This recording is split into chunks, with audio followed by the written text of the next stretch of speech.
has been the response of the Ukrainian people and the world. 1 year after the bombs began to fall, Russian tanks rolled into Ukraine. Ukraine is still independent and free.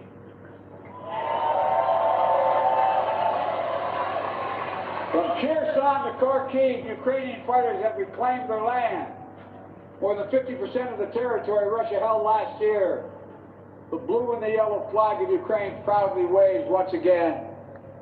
President Zelensky still leads a democratically elected government that represents the will of the Ukrainian people. And the world has already voted multiple times, including in the United Nations General Assembly, to condemn Russia's aggression and support a just peace. Each time in the UN, that vote has been overwhelming. In October, 143 nations of the United Nations condemned Russia's illegal annexation. Only four in the entire UN voted with Russia. 4. So tonight, I speak once more to the people of Russia. The United States and the nations of Europe do not seek to control or destroy Russia. The West was not plotting to attack Russia, as Putin said today. And millions of Russian citizens who only want to live in peace with their neighbors are not the enemy. This war was never a necessity. It's a tragedy. President Putin chose this war. Every day the war continues is his choice. He could end the war with a word. It's simple.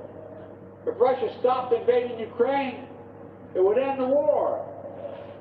If Ukraine stopped defending itself against Russia, it would be the end of Ukraine. That's why together we're making sure Ukraine can defend itself. The United States has assembled a worldwide coalition of more than 50 nations to get critical weapons and supplies to the brave Ukrainian fighters on the front lines. Air defense systems, artillery, ammunition, tanks, armored vehicles. The European Union and its member states have stepped up with unprecedented commitment to Ukraine. Not just in security assistance, but economic and humanitarian refugee assistance and so much more. To all of you here tonight, take a moment, and I'm serious when I say this. Turn around and look at one another. Look at what you've done so far. Poland is hosting more than 1.5 million refugees from this war. God bless you. Poland's generosity, your willingness to open your hearts and your homes is extraordinary. And the American people are united in our resolve as well. All across my country, in big cities and small towns, Ukrainian flags fly from American homes. Over the past year, Democrats and Republicans in our United States Congress have come together to stand for freedom. That's who Americans are, and that's what Americans do. The world is also coming together to address the global fallout from President Putin's war. Putin tried to starve the world, blocking the ports in the Black Sea to stop Ukraine from exporting its grain, exacerbating the global food crisis that hit developing nations in Africa especially hard. Instead, the United States and the G7 and partners around the world answered the call with historic commitments to address the crisis and to bolster global food supply. And this week, my wife, Jill Biden, is traveling to Africa to help bring attention to this critical issue. Our commitment is to the people of Ukraine and the future of Ukraine. And Ukraine is free, sovereign, and democratic. That was the dream of those who declared Ukraine's independence more than 30 years ago, who led the Orange Revolution and the Revolution of Dignity, who braved ice and fire in the Maidan, and the Heavenly 100 who died there.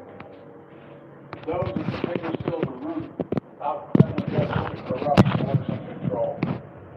It's a dream for those Ukrainian patriots who fought for years against Russia's aggressions in the Donbass. And the heroes who've given everything, given their lives in the service of the beloved Ukraine. I was honored to visit the memorial in Kyiv yesterday to pay tribute to the sacrifice of those who lost their lives, standing alongside President Zelensky.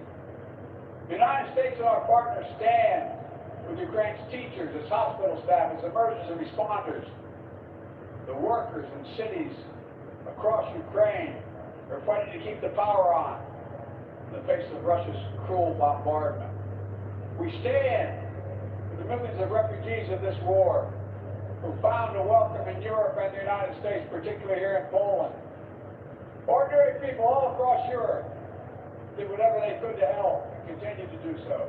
Polish businesses... Well, that was U.S. President Joe Biden delivering his speech in Warsaw to mark the first anniversary of Russia's invasion of Ukraine. Mr. Biden put the blame for the war squarely on Russia, calling it a murderous assault. He touted unity among Western allies, saying the world would not look away. He also taunted President Putin for badly miscalculating the invasion, a move that led to his neighbors Finland and Sweden applying to join NATO. Mr. Biden framed the conflict as a battle for democracy, saying autocrats cannot be appeased and must be opposed. The U.S. leader says freedom is at stake, and he promised unwavering support for Kyiv. More, Julia Chapman joins us live from Warsaw.